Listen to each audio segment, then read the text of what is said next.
Hello, everybody, and welcome to Completely Arbortrary.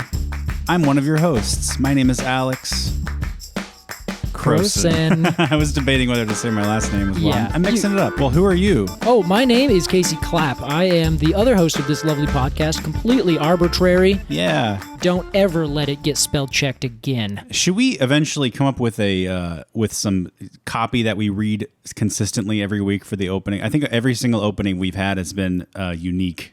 Yeah, I prefer that, honestly. I don't think we should put ourselves in a box. You know what I mean? Okay. I think I also think the word unique is giving ourselves a lot of credit.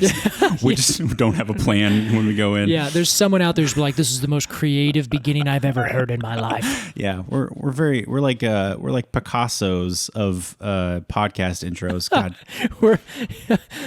Sounds good. So if we are Picassos of podcasts, does that mean one day we're going to be able to pay for like our tab at some bar by just speaking into a microphone for like 30 seconds and then giving that away? Yeah, I think we do open mics and we get free drinks. Yes. Oh, just free drinks? Oh. Should we do it? Should we do an open mic? I do want to do a live, completely arbitrary show at some point. That's ambitious. And if I've learned anything from saying things into this microphone, it's that now that I've said it, people are going to request it. You're like right. A Quercus Forever t-shirt.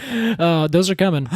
Yeah. Probably. Those are coming. We're going to get those on the way here. Hey, we'll make it happen eventually. By the next, I think if we do another oak, when we do another oak, I think then if we really start to get, everyone's like, no, hey, listen, we need these. Yeah. Then of course we're going to do it. We're going to feed the masses. Whatever you want, you get. I fully agree. Every question that's ever been asked for a Q&A, we're going to answer eventually. Every single one. And every tree that's ever been requested, we're going to cover in an episode. Dang straight. That's our guarantee. That's the completely arbitrary guarantee. I wish we had a stamp that we could put on, like an arbitrary guarantee. We got to make one of those now too, Case. Oh, shoot. We got to stop suggesting things. Casey, how are you? Oh man, I'm doing great. I'm doing really great. I'm trying to think of all these things that have been happening. I don't know why I'm doing great. I guess it's just my manner of being. Wow, that's beautiful. Thank you. I enjoy things. I had a nice weekend. I saw my grandparents last weekend. Yeah. We're still in COVID, of course, so it's still, trying to do things from afar. But it's nice to see them because they live with my mom, and then went up to the other grandparent that lives away, and it was just it was nice. Did like a family weekend last weekend. You know what else you did last weekend? What? You helped your co-host move some shit out of a storage unit that's been there way too long. That is true. It wasn't that long. I've seen worse. No, it was a manageable amount of stuff. We did it all in one trip, one day. We had a fun time. I enjoyed my time with you. I really did. I thought it was great, and you bought me a hamburger afterwards. I did. I got a little hangry toward the end. Oh no, I didn't. Could you tell? No, not at all. I thought you were normal. So maybe your normal is hangry. No, I think I'm just good at stifling my frustration. And I'm just really good at pushing my emotions down so that no one can seize them. Hey, we're Pacific Northwesterners. That's true. That's our whole deal. We are. Yeah. The passive aggressive, right? Yes. Yes, that's true. Classic passive aggressive people. Try not to be. I'm trying not to be, at least. Yeah, I used to kind of be, and then like over the last couple of years, I've really started speaking my mind. I think it's a little bit nicer, as long as you don't do it in a mean way. Casey, so here's the rub, my man. We are covering a tree this week that is European. That's right. In fact, it even has European in its common name. Yes, it does. Or at least the common name that we use. If I've learned anything from this podcast, it's that naming conventions for trees is a bonkers situation. It's almost untenable. Yeah, but it's a European tree, and it's a very British tree. Yes. It's used in British. You might find a row of these trees at Buckingham Palace, lining a walkway. But because I have to have a gimmick for every episode, because that's how my brain works, this episode, you and I are enjoying some tea, as is the British way. Quite. I would take a sip of mine, but I think I would scald the inside of my mouth. Hey, this, give the people what they want. It's boiling in my glass. All right, let's take a sip of our teas. Oh, it's not too bad. It was so low. I thought that this was a much fuller cup, so I was just like breathing in. You had a lot of runway there. Sorry, everybody. We're gonna have to start this show over again. This is great tea. Yeah, isn't that great? It's a little too late, so I asked for a non-caffeinated tea. Mm-hmm. So what did you give me? That's a chai turmeric, ginger Thai turmeric or something. This is perfect. It's good for your systems. It's yellow. Yeah, that's the turmeric in it. Wow. Is this what like colors spoons when I make curries, isn't it? Uh-huh. Yeah, exactly. That's exactly it. Or curry, I guess. Yeah. Wow. One or two. And we're also enjoying a classic British cookie. I think it's British. Nobody fact check me on that, please. Some Biscoffs. I love Biscoffs. So, Casey, let's open our Biscoffs together. All right, let's open our Biscoffs while we talk about the European Hornbeam. Oh, nice transition. Wait, get in there. Hold on. Now my finger's wet from holding that tea bag. Oh, yeah. This is really hard. Do you think people like this? I don't think so. But Well, we're going to figure it out. All right, let's try it. Ah. You got to dunk it. What? It's a Dunkin' cookie. I didn't know that. Nobody tells me the etiquette of these things on the airplane. They're just like, do you want a cookie? And I'm like, hell yeah, you have 6? I do wish I was dunking it in milk, but tea is just fine too. All right. 100% better without dunking it. Sorry. Wow. Yep. I'm going to stick with that. I like Controversial the crunch. take. All right. I'm a dunker. We're going to lose every European listener now. They're going to be like, what? How dare he? Well, anyway. Yeah, so this week we are talking about the European hornbeam, Yes. Carpinus betulus. Some people might call it Carpinus betulus. Carpinus betulus. Yep. Pinus sounds like pine. It does, right? I had thought for a long time that perhaps that was somehow it was related to that. Yeah. But according to my research, it literally is just the classical Latin name. So they would call this tree the Carpinus or the Carpinus. And betulus is birch That's right. It is the genus name for the birch tree. because it's in the birch family. It is in the birch family, which is Betulaceae. But that's not exactly why. It's more that they usually name that specific epithet, which is that second title in the genus species or the genus and then the specific epithet. Together, they're the species. The specific epithet betulus means that it's the birch-like Carpinus, usually. But I see. I really couldn't tell you what makes this tree more birch-like than anything else. The leaves, kind of, but not really. Well, let's talk about the appearance of this tree as we do every week. Casey, let's imagine we are walking through... You know what? I just watched The Favorite. Have you seen this film? No, I don't think so. Sorry. I'm on a real... Still eating my Biscoff. You take your time with that Biscoff. That's a take your time kind of cookie. Thank you so much. You support me so well. It's really loaded with sugar. It makes my molars hurt. It's making me shoot up with energy right now. I'm really into Elizabethan stuff, and it's a movie set in that era. All right. And I guarantee you there's some European hornbeams in this film. Oh, I'm sure. So let's imagine we are at a palace. Walking through. Walking down like kind of a gravel pathway. Slowly with our parasols. Mm-hmm. And our canes. Yes. And our big bushy wigs. Obviously. What am I, a peon? And we're talking about the war with France, as you do. And we see some European hornbeams, and I stop and I say, Casey, pray tell me about this tree. All right, you're walking down the streets of your Elizabethan palace. And the way you can tell a European hornbeam is the two main things. This is actually going to be slightly different if you are in an American palace at the same time, by the way. The big thing about it is it has really, really smooth gray bark. And there's a native species in the United States, the Carolina or Carpinus caroliniana, and it's the American hornbeam, and they call it the musclewood. And they both have a really similar bark to them, where they have really smooth, thin gray bark that is very sinewy. It looks like muscles. So as soon as it starts to get a little bit bigger, you can really see it has these ridges in it, and it looks like what you would call a muscle. Weird. Yeah, it really has that effect. Kind of not.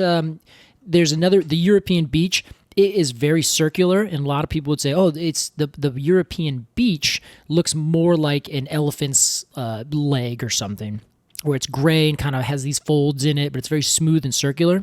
Whereas the Carpinus betulus will stay circular when it's young, but then as it gets older, it'll develop these kind of little ridges and bumps and become very sinewy.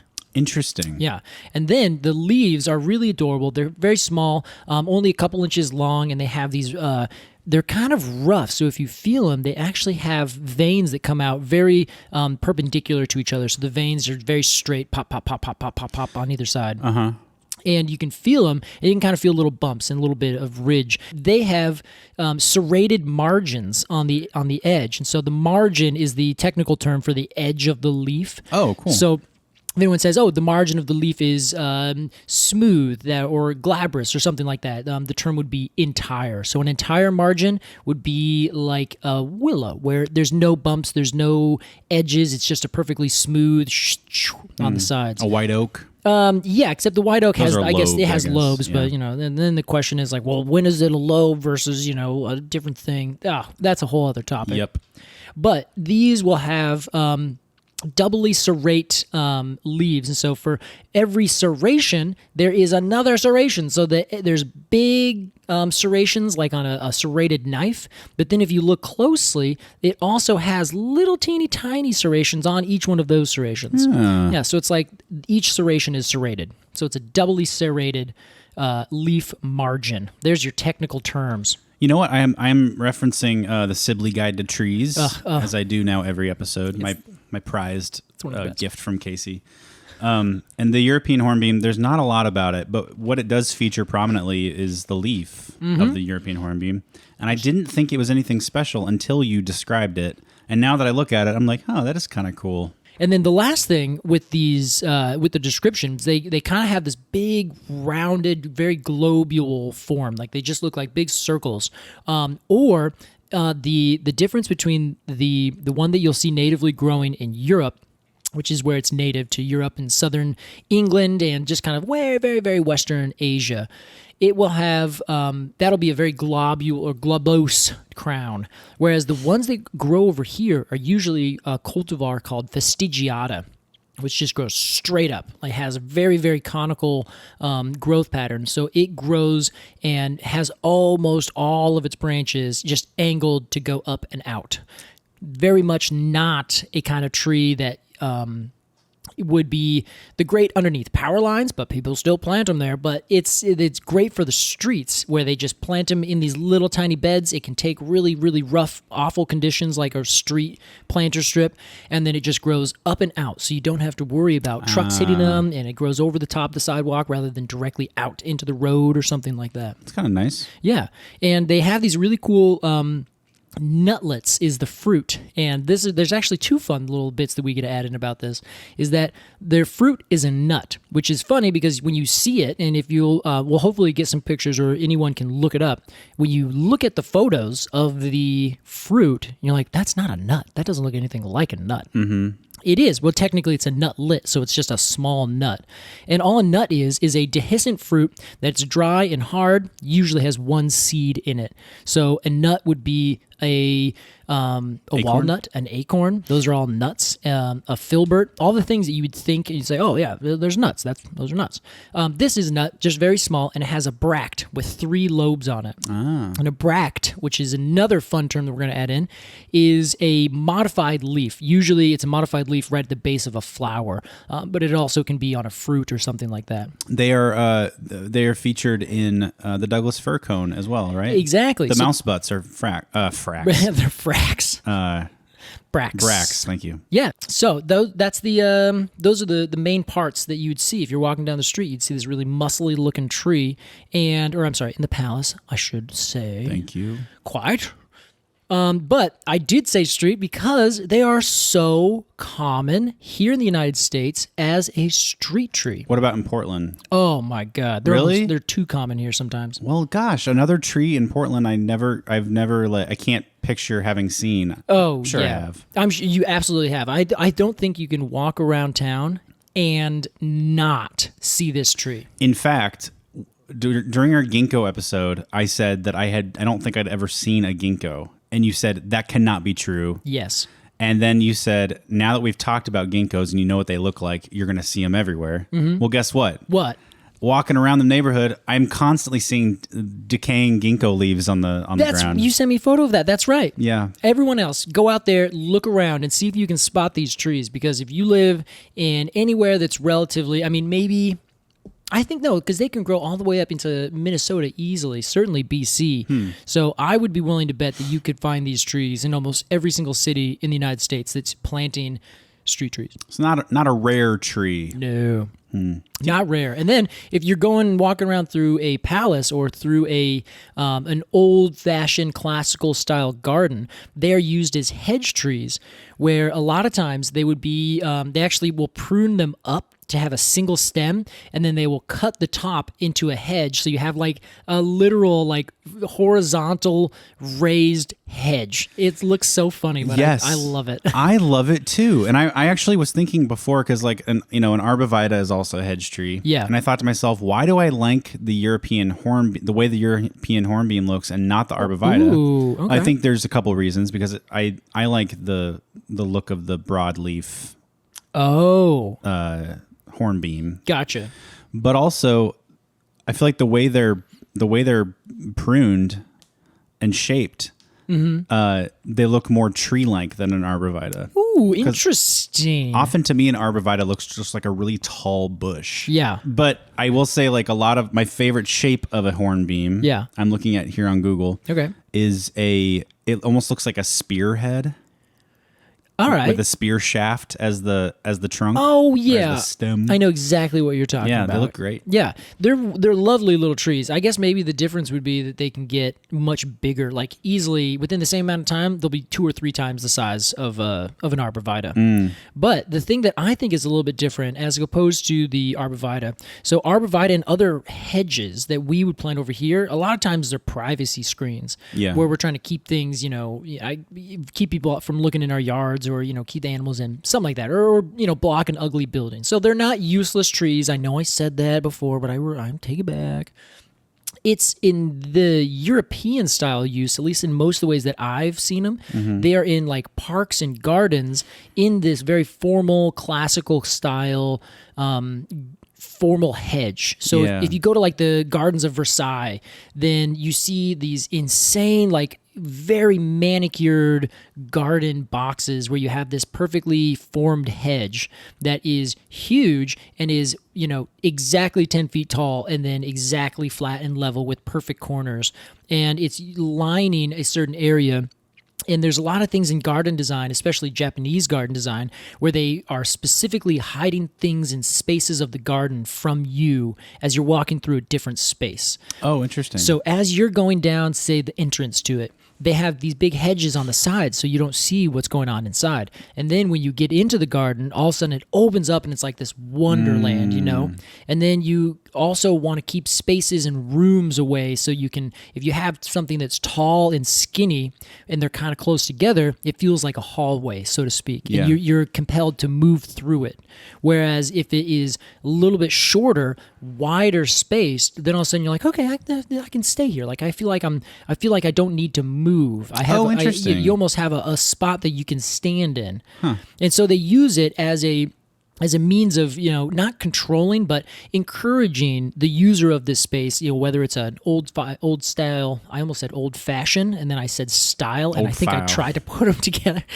So you, on a classical style garden or park in Europe especially, this is where they've been doing it for, a couple centuries now, they have very specific things that those gardens and those hedges and those components of the garden are meant to do.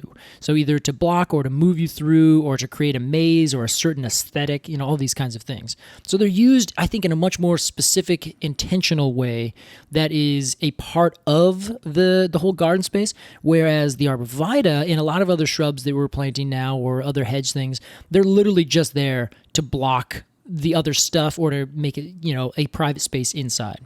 Where's the line there? I don't know. Hearing that about the Japanese garden design, it really makes the term landscape architecture kind of come into focus for me a little bit. And when I studied landscape architecture for a hot minute at the colleges, and That's where I learned most of my plants was strangely through a landscape architect. I don't want to say strangely, but if you're an arborist, there's like this sort of rift between landscape architecture and arboriculture. Of course. It's a funny rivalry, but sometimes it gets a little too real. So we're gonna put a pin in that one. Interesting. But it is in terms of learning trees, the landscape architecture courses were like, here's a plant, and here is all the things that you could ever want to know about it. How tall does it grow? What conditions does it grow? What color is it in the fall? What color is it in the spring? What's the texture? How big is it going to get? Is it going to get wider? Is it going to get taller? And you consider all these very specific attributes for each plant. Then you have to consider how each one of those attributes is going to connect with all the other things.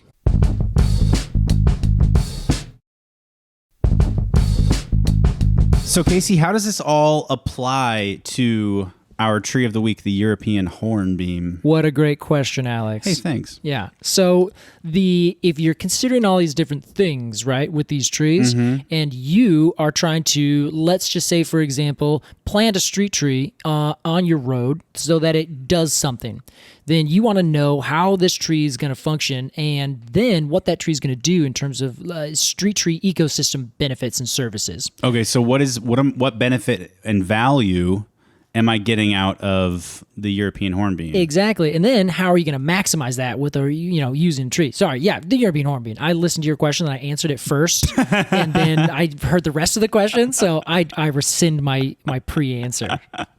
Sorry. There's nothing wrong with a pre-answer. I'm just going to start pre-answering everything. So the European Hornbeam is a classic street tree planted all over the United States, right? So it is one of the best street trees, hands down. I'm really interested to know why. Well, it is because two things. One, it is an extremely tough tree. You can plant it in just the worst soils. Really? Like very compact soils. You can plant it in soils that have like different acidities and alkalinities, and it can be in a soil that kind of gets very dry. It can be in soil that kind of gets very wet. And then in these tiny little strips and cutouts in the middle of a city where there's nothing good underneath the pavement. It's just, soil and swill.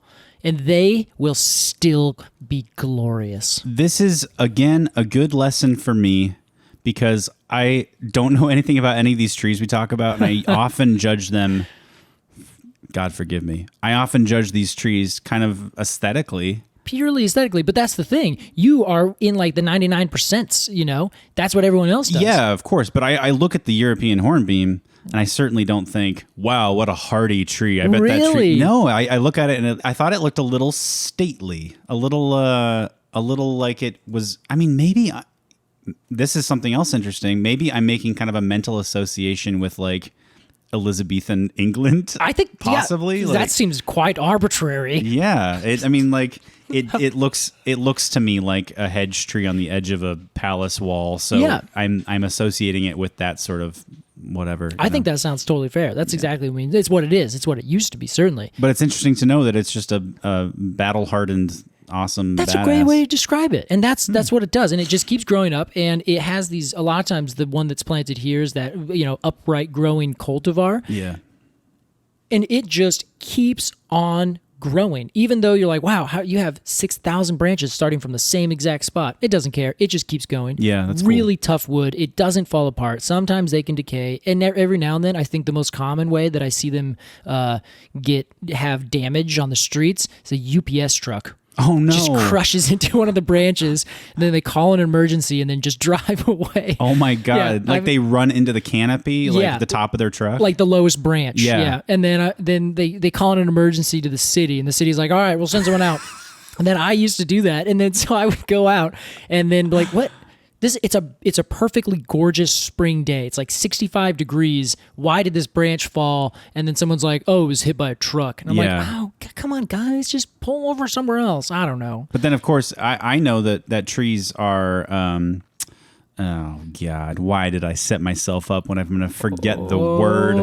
so gorgeous. Well, they Beautiful. compartmentalize. Yes, that's true. So losing a branch for such a tough tree is probably not a big deal. It's not a big deal. It's just like whatever. Usually, more like what I imagine is that as the truck is driving away, the tree's just yelling back like, "Yeah, take that!" 'Cause I've seen like bits of trucks. Like the only reason I know it's a UPS truck, they have like on the top corners. There's like their trucks are brown, but they have like a chrome paneled on the top. Oh yeah, and I've seen that like mangled on the side of the road underneath a branch that's broken off. Hornbeam. Yeah, it's like that. That you mess with the hornbeam's gonna leave a mark. It's gonna mess right back. Exactly. Good for it. So that is ultimately the reason that I think that the hornbeam is worth covering, even though otherwise it is just this hedge tree or this, garden tree that's, planted in these very, classical sort of ways. If you come over to the United States, and obviously it's probably elsewhere in the world as well that I haven't visited or wasn't paying close enough attention, shame on me. They're planted in the streets everywhere, and they cause so many good things for the road because they have these really wide canopied, really strong wooded branches. Capacious. Oh my God. Every time you say that, like my heart just kind of flutters a little bit. I knew you'd be proud of me. I am proud. That's why I said it. Everyone's proud. I love when you like me, Casey. There's nothing you could do to make me not like you. All right, let's not look too far into that. I'm not going to actively try. Yeah, let's brainstorm. How can we ruin it? No, so that's, I don't know. It's one of those trees where I think it is so, it's just a workhorse. Yeah. And it's a tree you walk around. There's nothing, like, this is going to be a little harsh. There's nothing outstanding about it except for its just ability to withstand. And that is outstanding in itself. Right, outstanding withstanding. Yes. Besides its capaciousness, I'm curious what other you mentioned wind. Oh, yeah. You mentioned like rainfall collectors. Right, because of like the benefits that trees provide. Yes. So it is an important tree in the streets because we plant street trees and we manage them and we hire entire like legions of people to take care of these trees, not because they're just these nice things to have around. Mm-hmm. And we're going to do other episodes where we kind of go into a little bit more detail on these things that are called ecosystem services. And that's what these trees do. So the European hornbeam is extremely good at being a tough tree and surviving. So because it's a big, tough tree, it grows out over the roads, it shades the sidewalks, it shades buildings. What it does is it helps to reduce the heat island effect. Have you heard of this? I think so. It just like is the heat level of a city, like how hot the city gets. Yes. Because cities get hot. Yeah, and it's specifically in comparison to the non-city or the more rural or the less developed areas around. Just outside of it? Exactly. Okay. So like you're standing downtown the Pearl District, you just got your chai latte, you're chilling out on your fixed gear bike, and you're just like, man, I'm so hot on the hard, mean streets of Hoyt Street, Portland, Oregon. You want to go get cool. All you have to do, well, actually, luckily in Portland, you can go to one of our lovely parks. They're the best. Or the Hoyt Arboretum up there on Hoyt Street. Oh, actually, no, it's not. Shit. I think it's just named after the same guy, though. I took a chance there. That was a great chance. That was, throw a dart and probably. You're going to hit something. You're going to hit something. This time it's like my leg. Board or wall or human. Yeah, one of the three. But no, you go out from downtown Portland and you go out to, 30 miles south in a state park or 30 miles, 40 miles south, just like a field or something. Mm-hmm. And same day, same latitude, all other conditions being equal, and there could be upwards of a 10-degree difference. 10 degrees? Yeah, Fahrenheit, which is, I believe, about 7 degrees Celsius. So the trees really help in that. Yes, they do. So in this, for this tree, the European hornbeam, it is extremely good at surviving in these really tough conditions, and then without asking for anything but maybe a little bit of water during those times, it will just continue to thrive, and it will end up shading the roads. Once it shades the roads, the pavement. Usually, if it doesn't have any shade on it, the sun beats down on it, it gets really hot. But the problem with pavement and other like impervious dark surfaces is that they will heat up during the day. The sun goes down, they're still hot, and they still emit heat off of that. That's how they do it. Yeah. The trees. The trees. I was like, wait, are we talking about the roads? Oh, that's why that road is so hot. Yeah, exactly. So all you have to do is just have a tree shading that road, and the cement will not be any warmer than the ambient temperature around because it's just there's no sun that's actively baking it. I know it's so simple and so Yeah, but I just like I didn't put that together. Like, how could a tree lower the temperature? But that's great. Yeah. There's actually a second way that's even more fun. I almost said funner. Do tell. Oh God. I think funner works. Okay. I really? Yeah. Why the fuck not? Damn straight. Thank you. That was affirming. This is English, baby. There aren't no rules. Oh, right. We're talking about it. I finished my tea though. Do you want some more? No, I'm good. I had a bad experience with the swill at the bottom. Oh, yeah. Well, yeah. I didn't know. It was a stiff drink down at the bottom of that turmeric tea. It was. Yeah. We're gonna let that sit for a second. The other thing, this is going to be the fun one for all the scientists out there. It's called evapotranspiration, and it's literally the process of the tree taking water from the ground and the roots, pulling it up through the tree, and then it evaporating from the leaves out through the stomates, the pores in the leaves. The water, the moisture will evaporate from the leaves, and it'll help keep the tree cool, but it also is basically taking energy from the sun and using it to evaporate the water rather than heat up the surrounding area.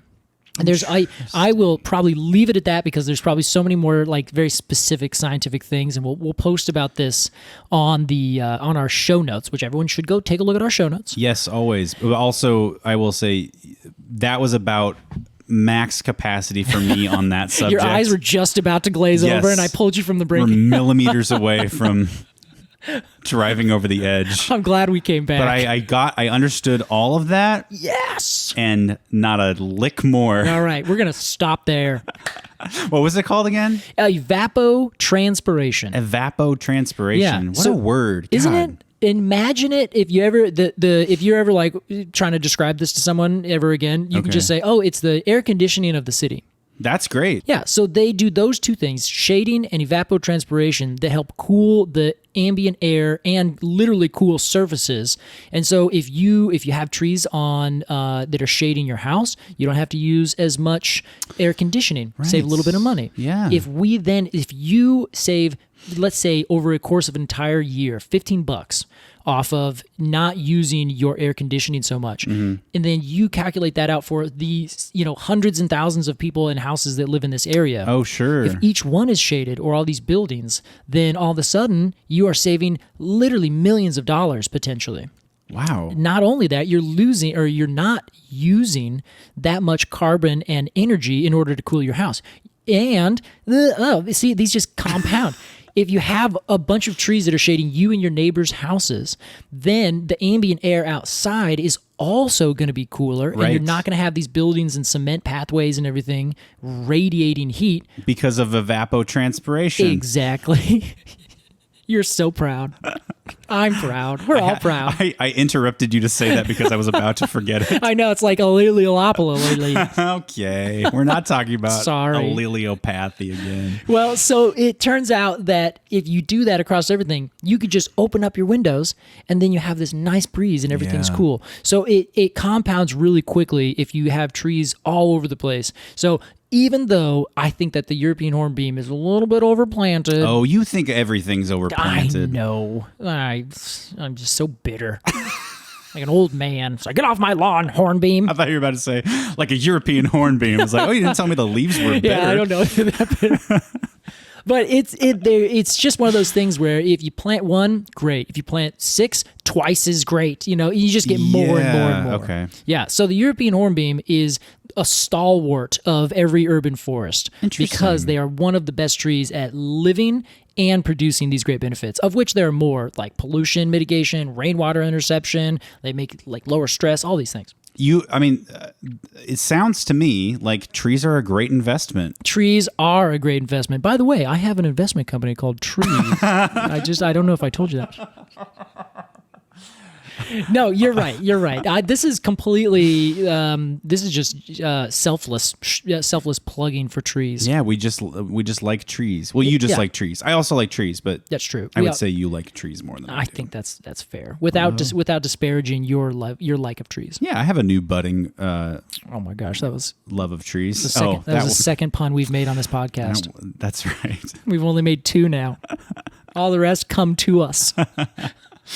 Well, Casey, I think this is about the perfect time to give our rating I think so. to the European Hornbeam. We are going to give this tree a rating from 0 to 10 golden cones of honor. Casey, as our resident expert, as always, we begin with you.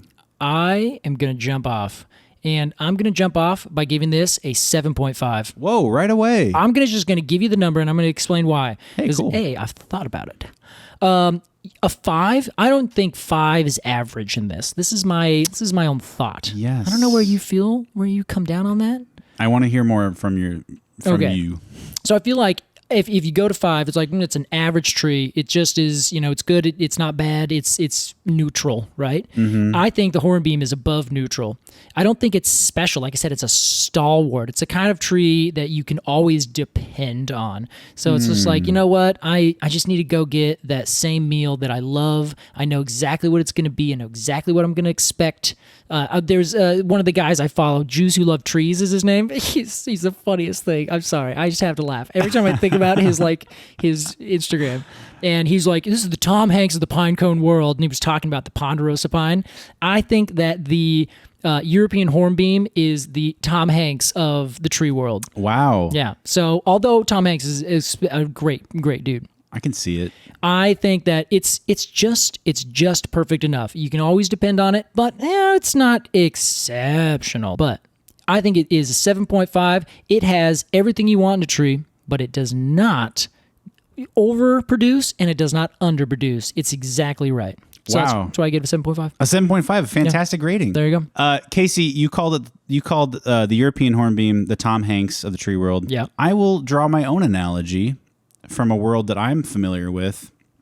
I think the European hornbeam is the Wendy's Dave's Double of the tree world. That I love that description already. The Dave's Double is a fantastic. I don't know anything about the Dave's Double. We got to get you to Wendy's, my man. Tell me about this Dave Double. I'm not huge into fast food. I'm not like a fast food eater, but Yeah. if I want like a quick fast food burger, it's going to be the Dave's Double from Wendy's. Gotcha. It's exactly what you're getting. That, yes, but also I think it's like a quality hamburger for being fast food. All right. Like what did you say? It's perfectly as good as it needs to be. Yes, there you go. That's exactly how I feel about the Dave's Double from Wendy's. I loved some of the words you used. One other of my favorite words, stalwart, calling it a stalwart of the urban forest. What a beautiful thing to say. It's really nice of you to say. Yeah, I think it's little insider secret of these episodes is when we start, I kind of have a preconceived notion of a tree and what I'm going to rate it. I came into this thing thinking this was like a 5-cone tree. All right, yeah. As we went throughout, as you told me more about it and the benefits it gives, I started to get this picture in my mind of a really kind-hearted, hard-working tree. Oh my gosh. That just does its best, and it does really well. Mm-hmm. And it never underdelivers, and it's kind of a thankless tree. Kind of is. I personally had never heard of it before we talked about it today. I love that. That's a secret thing within me that I'm like, every time I can bring up a tree, someone's like, what is that? I've never heard of that. Oh, really? Yeah, it's. I mean, stick with me. I haven't heard of most of these things. But I gotta say, I have a fondness for the European hornbeam. Oh my gosh, I'm so happy to hear that. And it's a hell of a lot better than that awful arborvitae we talked about a few weeks ago. That's fair. If we're comparing hedge trees here, I give the European hornbeam a 7.5. A 7? Oh my God. Casey, I'm with you, my man. Is this the first tree that we were exactly the same? I think so. Nice. I don't even need to do the average. There's only 1 point here. 7.5.5. We are perfectly in sync on the European hornbeam. Oh, I think that's it's excellent. like if you asked me, over dinner one night, Yeah. what do you think about the European hornbeam? Like, that's a fine tree. Yeah, that's about all I would have to say about it. I really like that. Like, we're two businessmen, like, having a business meeting, trying to discuss the merits of different trees. All right, well, I'll have the Chianti, and let's talk about the hornbeam. We started a podcast with this exact premise, Casey. Oh, we did? Oh, shit. No one... Oh, man. I forgot. That was our review of the European hornbeam. Well done. Well done. Your hornbeam, well done. All three of us. The leaf on the back. Yeah, leaf on the Leaving myself on my back. Casey, let's move on to our completely arbitrary question and answer segment. It's the first time I've ever called it a question and answer segment. Yeah, usually just Q&A. Yeah. I like it. Casey, this week's question is from Abigail_Morgan4 on Instagram. Is there a type of tree that is best at reducing the effects of climate change? Oh my gosh. You know what the answer to that one is? Yes. Yes. And no, all at the same time. Oh, come on. It was a trick now. question. No matter what you said, I was going to be like, yeah, and then say the opposite. Here is why I thought this question was going to work well for this specific show. So this show, we're talking about the European Hornbeam, which is, for all intents and purposes, an average tree. So in my opinion, though, the thing that is causing the biggest trouble with climate change is it's unsustainable development. Our cities is the big thing. They use most of the energy. They're basically filled with paved and pervious or impervious surfaces, which, cause all these trouble. You get the urban heat island effect. It's where, pollution comes from and all these different things. The way that there can be a tree, so trees that solve climate change, in my opinion, street trees. Any tree planted on the streets in a city around a place. So like we were talking earlier, if everyone had a tree that's shading their street in the northern hemisphere, it'd be on the southern side, and it would be shading all of the things on the northern side, right? Or if it was a big tree that was on whatever side of a house, but it grew over the top, right? And if we had trees that were shading every inch of every city, where you fly over with an airplane and you can barely tell the difference between a park in a city street and someone's house or something. That'd be cool. That would be amazing. It's pretty impossible right now. We have to change a lot. But what those would do is they would create a huge amount of ecosystem services, something that is definitely going to come up in this podcast multiple times.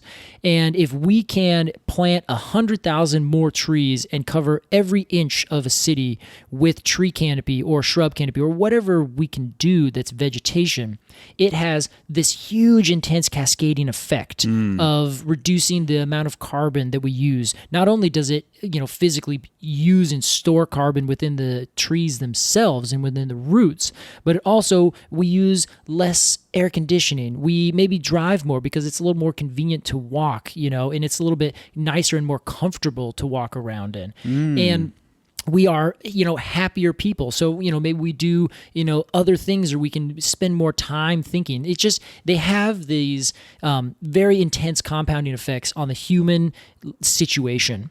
So if we wanted to solve climate change, first, I think we need to solve the absolutely spiraling off of development in the urban area. A lot of cities now are trying to let rainwater, instead of having it hit the pavement, go into a storm drain, go into a storm pipe, then go into a big machine to get cleaned. They're like, well, why don't we just let it go into the ground and let these little plants and shrubs take care of it? Does that make sense? Yeah, it does. In order, I think, to solve climate change, I think we need to use plants and trees for what they do best, which is provide these ecosystem services to our cities. And if we can solve the problem of the cities, creating these urban heat island effects and all these other things, sequester carbon, and stop cutting down trees everywhere. Yeah. And if you do cut down a tree, make sure it's for a good reason and replant another tree, not somewhere else, right there.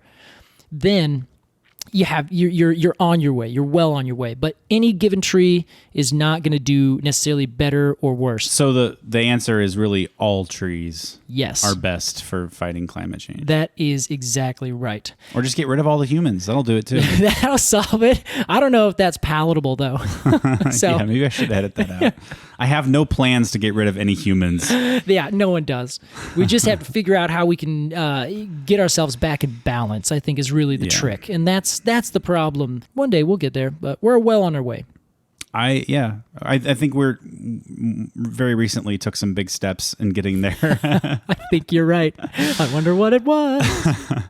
Well, Casey, we've come to the end of this episode of Completely Arbortrary. Yes, we have. And this was a delightful episode. I agree. I had some good times. Thank you so much for listening to Completely Arbortrary. Follow us on Instagram at arbortrarypod. If you have a question about trees or shoot, anything, email us at Send it. arbortrarypod@gmail.com. We will see it. We will answer it. We'll see you next time. Bye. Completely Arbortrary is produced by Alex Crowson and Casey Clapp. Our production consultant is Olivia Frankie. Our artwork is by Jillian Barthold, and our music is by the Mini Vandals. Thanks for listening.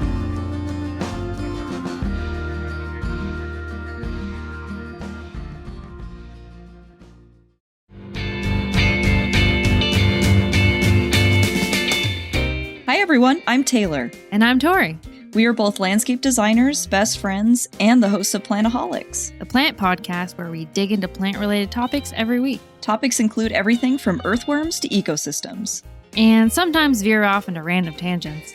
Like Tori's food critiques. And Taylor's experiences with Georgian films. We also do drunk botany segments showcasing the plants that bring you your favorite alcoholic beverages. Well, maybe getting a little bit tipsy. If you love plants, Or are even slightly interested in plants, then this is the podcast for you. listen and subscribe to Plantaholics. New episodes every Monday wherever you listen. Thank you.